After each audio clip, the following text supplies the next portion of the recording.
श्री स्वामी समर्थ. नमस्कार मंडळी, स्वागत आहे तुमचं माझ्या यूट्यूब चॅनलवरती. आजचा दिवस तुम्हाला खूप छान, सुखाचा, आनंदाचा जावा हीच मी स्वामींच्या चरणी प्रार्थना करते आणि आजच्या या नवीन व्हिडिओला सुरुवात करते. आज 6 जानेवारी 2026 वार मंगळवार आणि या दिवशी आलेली आहे वर्षातील पहिली संकष्ट चतुर्थी. योगायोगाने वर्षातील पहिल्या संकष्टीला अंगारिक योग निर्माण झालेला आहे. जेव्हा चतुर्थी ही तिथी ही मंगळवारी येते तेव्हा अंगारिका योग हा निर्माण होतो आणि संकष्ट चतुर्थीला अंगारिका योग निर्माण होणे हे अत्यंत दुर्मिळ आहे. वर्षातून 2 वेळा किंवा 3 वेळा हा अंगारिका योग येत असतो आणि जेव्हा अंगारिका चतुर्थी येते तेव्हा ती तिथी अतिशय शुभ आणि महत्त्वाची मानली जाते. प्रत्येक महिन्यातील कृष्ण आणि शुक्ल पक्षातील चतुर्थी तिथी ही गणपती बाप्पांना समर्पित आहे. सध्या पौष महिना सुरू आहे आणि पौष महिन्यातील संकष्ट चतुर्थी ही जी आहे तर ती तीळ संकष्ट चतुर्थी या नावाने ओळखली जाते. या दिवशी गणपती बाप्पाची पूजा आणि व्रत केले जातात. या दिवशी गणपती बाप्पाच्या पूजेमध्ये जास्तीत जास्त तिळाचा वापर केला जातो आणि म्हणून तिला तीळ चतुर्थी असं देखील म्हटलं जातं. या दिवशी बाप्पांसह चंद्रदेवाची पूजा देखील केली जाते. चंद्राचं स्थान हे आपल्या जीवनामध्ये खूप महत्त्वाचं आहे. जो कोणताही व्यक्ती गणपतीची या दिवशी पूजा करतो त्यांच्या जीवनातील सर्व संकटे, दुःख, समस्या दूर होतात. अंगारिक चतुर्थीला व्रत केल्याने वर्षभरात येणारे सर्व संकष्ट चतुर्थीचं पुण्यफळ जे आहे तर ते प्राप्त होते. या अंगारिका चतुर्थीच्या दिवशी गणपती बाप्पाला हे भक्तांना आशीर्वाद देण्यासाठी पृथ्वीवर येतात. त्यामुळे गणपती तत्व हे पृथ्वीवरती इतर दिवसापेक्षा तुलनेत 1000 पटीने कार्यरत करत असते. म्हणून या दिवशी आपण जे काही प्रभावी उपाय करत असतो किंवा जे काही आपण सेवा करतो तर त्या उपायाचं आपल्याला निश्चितच फळ प्राप्त होते. आणि म्हणून आपल्याला उद्या म्हणजेच की आज या अंगारिका चतुर्थीला एक अतिशय प्रभावी असा जो उपाय आहे तर तो करायचा आहे. आज मंगळवार अंगारिका चतुर्थीला तुम्ही एक वेळ उपास नाही केला तरीही चालेल, पण गणपतीच्या कानात बोला हे 2 शब्द. हे 2 शब्द बोलताच फक्त 1 दिवसात तुमची इच्छा 100% पूर्ण होईल. आयुष्याचं सोनं हे झाल्याशिवाय राहणार नाही. तुमच्या मनातील सर्व इच्छा, मनोकामना बाप्पा नक्कीच पूर्ण करतील. तुमच्या जीवनातील सर्व दुःख, संकटे, अडचणी दूर होऊन गणपती बाप्पा तुमच्या कुटुंबावर भरभरून आशीर्वाद नक्की देतील. तर असेही कोणते 2 शब्द आहेत जे तुम्हाला गणपतीच्या कानात बोलायचे आहेत, कोणत्या वेळेत हा उपाय करायचा आहे याबद्दलची संपूर्ण माहिती या व्हिडिओमध्ये मी तुमच्यासोबत शेअर करणार आहे. त्यामुळे तुम्ही हा व्हिडिओ शेवटपर्यंत नक्की बघा. चॅनलवरती जर तुम्ही नवीन असाल तर देखील चॅनलला देखील सबस्क्राईब करा, बेल आयकनला देखील प्रेस करा. जेव्हा कधी मी नवीन व्हिडिओ अपलोड करेल त्याचं सर्वात अगोदर नोटिफिकेशन तुम्हाला पडेल आणि तुम्ही एकही व्हिडिओ मिस करणार नाही. आणि कमेंट सेक्शनमध्ये गणपती बाप्पा मोरया लिहायला विसरू नका, जेणेकरून तुमच्या घरावर आणि तुमच्या कुटुंबावर गणपती बाप्पाची कृपा नक्कीच राहील. तसेच लाईक बटनला देखील क्लिक करा. आज या व्हिडिओमध्ये मी तुम्हाला जो उपाय सांगणार आहे तर हा उपाय आपल्याला उद्या म्हणजेच की आज अंगारिका चतुर्थीला करायचा आहे. अगदी सकाळपासून ते तुम्ही संध्याकाळपर्यंत, अगदी रात्री 9:30 ते 10 वाजेपर्यंत जेव्हा केव्हा तुम्हाला शक्य होईल तेव्हा हा उपाय जो आहे तर तो तुम्हाला करायचा आहे. जर तुम्ही आज अंगारिका चतुर्थीला गणपती बाप्पाच्या मंदिरात जाणार असाल तर तिथे जाऊन तुम्ही हा उपाय करायचा आहे. कारण मंदिरामध्ये आपल्याला घरापेक्षा ज्या काही सकारात्मक लहरी असतात तर त्या जास्त प्रमाणामध्ये मंदिरात जागृत असतात. तिथे प्रत्येक येणारा माणूस हा चांगल्या भक्तिभावाने येत असतो आणि म्हणून तिथे हा उपाय जर आपण केला तर तो खूप जास्त प्रभावी ठरत असतो. परंतु अंगारिका चतुर्थी आहे त्यामुळे मंदिरात प्रचंड गर्दी असते आणि म्हणून जर मंदिरामध्ये तुम्हाला हा उपाय करणं शक्य नाही झालं तर मग तुम्ही हा उपाय घरीच करू शकता. जर तुमच्या घरी गणपती बाप्पाची मूर्ती असेल तर घरच्या घरी देखील हा उपाय जो आहे तर तो तुम्ही करू शकता.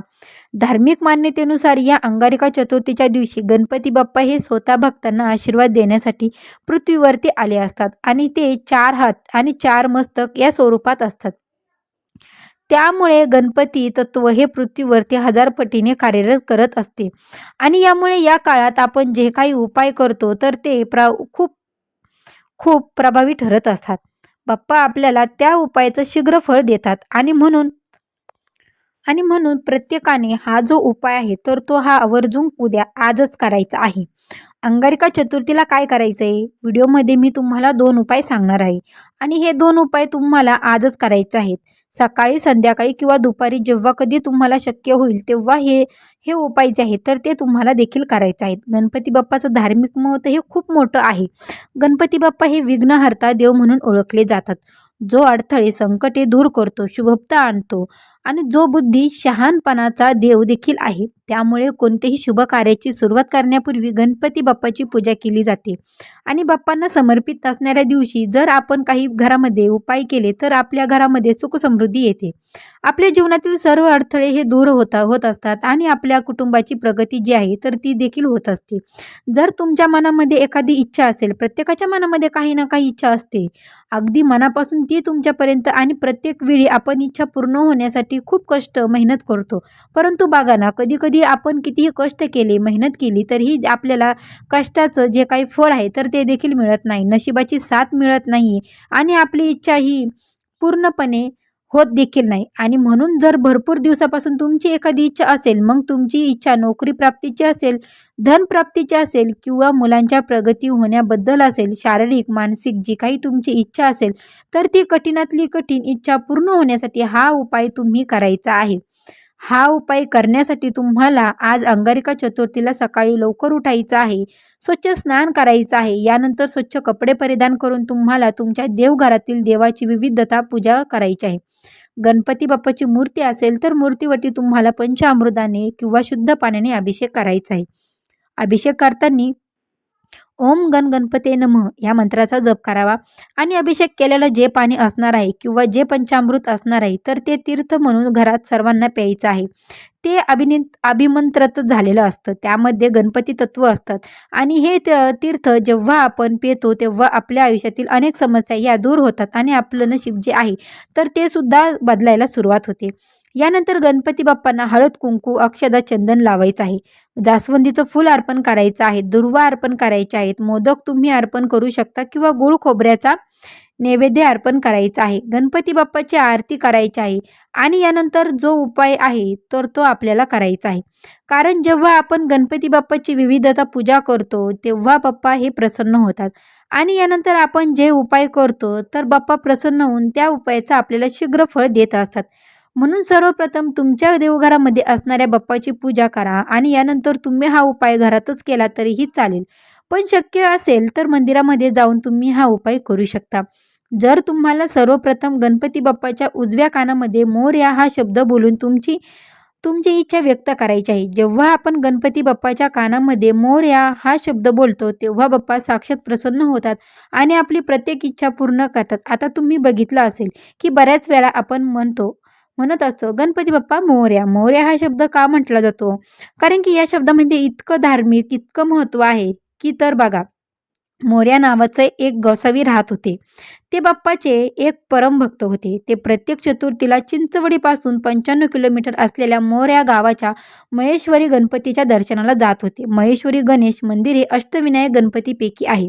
वयाच्या 117 वर्षापर्यंत मोरया गोसावी नियमितपणे महेश्वरी मंदिरात जात राहिले.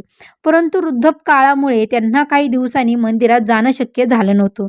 यामुळे मोरया गोसावी हे नेहमी दुःखी राहत होते. एके दिवशी श्री गणेशांनी त्यांना स्वप्नात येऊन सांगितले की उद्या तुला स्नान करताना मी दर्शन देईन. म्हणून दुसऱ्या दिवशी मोरया गोसावी स्नानासाठी कुंडामध्ये गेले. कुंडामध्ये डुबकी लावून बाहेर येताना त्यांच्या हातामध्ये एक गणेशाची छोटी मूर्ती आली होती. बाप्पांनी त्यांना दर्शन दिले. ही मूर्ती मोरया गोसावी यांना मंदिरात स्थापन केली. त्यानंतर त्यांची देखील समाधी तिथे बांधण्यात आली. हे ठिकाण मोरया गोसावी मंदिर म्हणून ओळखले जाऊ लागले आणि म्हणून लोक गणपतीचा हा उच्चार करताना गणपती बाप्पा मोरया आवश्यक म्हणतात. आणि म्हणून आपण उद्या म्हणजेच की आज अंगारकी चतुर्थीला गणपती बाप्पाच्या कानामध्ये मोरया हा शब्द बोलून आपली इच्छा व्यक्त केली तर ती 100 पटीने 101% पूर्ण होत असते असं म्हटलं जातं. म्हणून हा उपाय जो आहे तर तो तुम्हाला देखील करायचा आहे. आता तुम्ही आज नक्कीच करू शकता हा उपाय. दिवसभरामध्ये तुम्ही कधीही केला तरीही चालेल. अगदी शिक्षण घेणाऱ्या व्यक्तींनी म्हणजे मुलांनी हा उपाय देखील आवर्जून करावा. त्याचबरोबर जर तुमच्या घरामध्ये भांडण, सतत नवरा-बायकोचे भांडण होत असतील, दोघांमध्ये एकोपा नसेल, सतत वादविवाद, कलेश, भांडण होत असतील, तर बायका ऐकत नाही, नवरा ऐकत नाही किंवा सासू-सासऱ्यांमध्ये वाद असेल किंवा मुलं हट्टीपणा करतात, मुलंही काही ऐकत नाही, यांसारख्या समस्या तुमच्या घरामध्ये असतील तर पुढचा उपाय तुम्हाला करायचा आहे. उपाय करताना तुम्हाला 5 हिरवी विलायची घ्यायची आहे. गणपती बाप्पासमोर तुपाचा दिवा लावायचा आहे किंवा तेलाचा दिवा, धूप, अगरबत्ती लावायची आहे. आसन घ्यायचं आहे. आसनावरती बसायचं आहे. ही 5 हिरवी इलायची आपल्या उजव्या हातात घ्यायची आहे. ओम गण गणपते नमः, ओम गण गणपते नमः या मंत्राचा 108 वेळा जप करायचा आहे आणि त्या हिरव्या विलायचीला तुम्हाला गणपती बाप्पाच्या चरणी अर्पण करायचं आहे. संपूर्ण दिवसभर रात्रभर तशाच राहू द्या. दुसऱ्या दिवशी बुधवार आहे आणि बुधवारी हा श्री गणेशाला समर्पित असणारा दिवस आहे. ती हिरवी विलायची तिथून उचलायची आहे आणि घरामध्ये नवरा बायकोच्या सतत भांडणं वाद होत असतील तर दोघांनी मिळून त्या हिरव्या विलायचीचा जो आहे तर त्या खायच्या आहेत. मुलं हट्टीपणा करत असतील तर तुम्हाला मुलांना ती हिरवी विलायची खायला द्यायची आहे. जर मुलं खात नसतील तर एखादा गोड पदार्थ बनवा आणि त्यामध्ये तुम्हाला ती विलायची मुलांना द्यायची आहे. तर अशा पद्धतीने तुम्हाला हा उपाय जो आहे तर तो करायचा आहे. हा उपाय देखील इतकाच प्रभावी आहे. हा उपाय केल्याने मुलांच्या जीवनातील सर्व समस्या या दूर होतात आणि इच्छा मनोकामना पूर्ण होतात. तर हे अतिशय 2 प्रभावी उपाय मला तुमच्यापर्यंत शेअर करायचे होते. व्हिडिओ तुम्हाला आवडला असेल लाईक करा. चॅनलवरती नवीन असाल तर चॅनलला सबस्क्राईब करा आणि हा व्हिडिओ आपल्या मित्रपरिवारांसोबत जास्तीत जास्त शेअर करा. चला तर मग भेटूया अशाच पुढल्या एका नवीन व्हिडिओमध्ये. तोपर्यंत सर्वांना श्री स्वामी समर्थ.